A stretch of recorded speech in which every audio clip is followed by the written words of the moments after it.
बिस्मिल्लाहिर्रहमानिर्रहीम। प्यारा आबाद गा साथियों, अस्सलाम वालेकुम। उम्मीद करूं था अवां सब खैर वाफ़ियत सां हूंदा। अल्लाह पाक अवां जे रिज़्क़ में रोज़ीअ में बरकत उता फरमाए।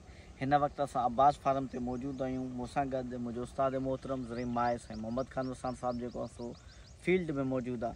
त अॼु तव्हांखे असां हिकिड़ी वैरायटी ॾेखारियूं था, न्यू कैम। उन बारे में साईं मोहम्मद ख़ान वसान साहिबु असांखे गाइड कंदो त हिन वैरायटी खे साईं तव्हां कीअं था ॾिसो ऐं अॻिते हली हिननि वैरायटियुनि में कीअं मतिलबु तव्हां ॾिसो था। अस्सलाम वालेकुम दोस्तों, हीअ गुज़िरियल साल असांखे तोहफ़ो ॾिनो असांजे दोस्त ख़ुर्शीद ख़ान डोडीअ। जी हाँ साईं। ऐं हिकिड़े ॿारहे जो ॿिज हुयो पर हुनखे वधायोसीं त हिन साल जेको आहे 10 एकड़ पोखिया अथऊं। बाक़ी साईं हीअ पोइ माना गज़ब जी वैरायटी आहे। थोरो हिनखे ॾेखार त ॾिस न, हिन में डिस्टेंस कीअं आहे, नोड टू नोड ही कमु गॾियो पियो आहे। बिल्कुलु कोन्हे को साईं। हा, पाड़ खां माना खणे थी हीअ माल सफ़ा ऐं ॾार अथसि, ब्रांचूं अथसि ऐं एॾी भली वैरायटी आहे। हिन में पन जी साइज़ वॾी आहे, वॾी हुअण जे करे हीअ उञ खे बर्दाश्त करे सघे थी वधीक। ऐं कंहिं बि क़िस्म जो वॾो पन आहे त मर्द कोन आहे न, मर्द फ़िलहाल कुझु बि कोन्हे, कंहिं बि क़िस्म जो स्ट्रेस कोन्हे। ऐं ॾिस बनी केॾी पकी ज़मीन आहे हीअ।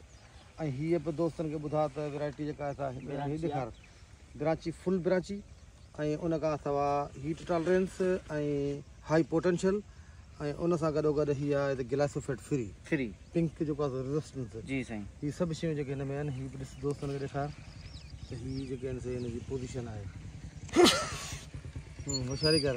बाक़ी वाइट फ्लाई जेका आहे असां हाणे हिन वक़्तु सभिनी वणनि में अची चुकी आहे, सो उन करे वाइट फ्लाई जो स्प्रे करिणो पवंदो। जेसिड अञा ताणी हिन इलाइक़े में या सिंध में, ॾखण सिंध में जाम अची वियो आहे, ठठो बदिन भरियो पियो आहे। बाक़ी हीअ साइडूं बचिड़ियूं आहिनि, सुजाग थींदो त कंट्रोल कंदो। त हिन में हाणे हिन साल न जनरल तौर ते जेके वैरायटियूं आहिनि उन्हनि में माल जाम आहे।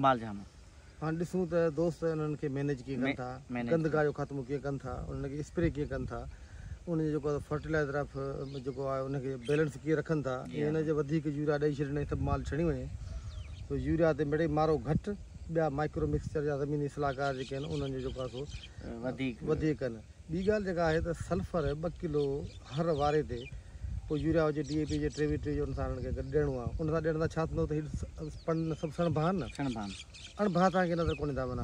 फील्ड में वेंदो तव्हां केॾी महिल वञो तव्हांखे पन सणभा नज़र ईंदा। त इहो जेको आहे सो लाज़मी तव्हांखे ॾियणो आहे। इहे जेके आहिनि TD हीअ सॉरी न्यू कैम जेका आहे उनजे बारे में तव्हांखे मालूमात आहे। स्ट्रक्चर बुड़ा आहे, सभु तव्हां ॾिसी छॾिया त फ्रूटिंग त माना कहिड़ी वैरायटी जी सारा कजे, कमु घणो आहे।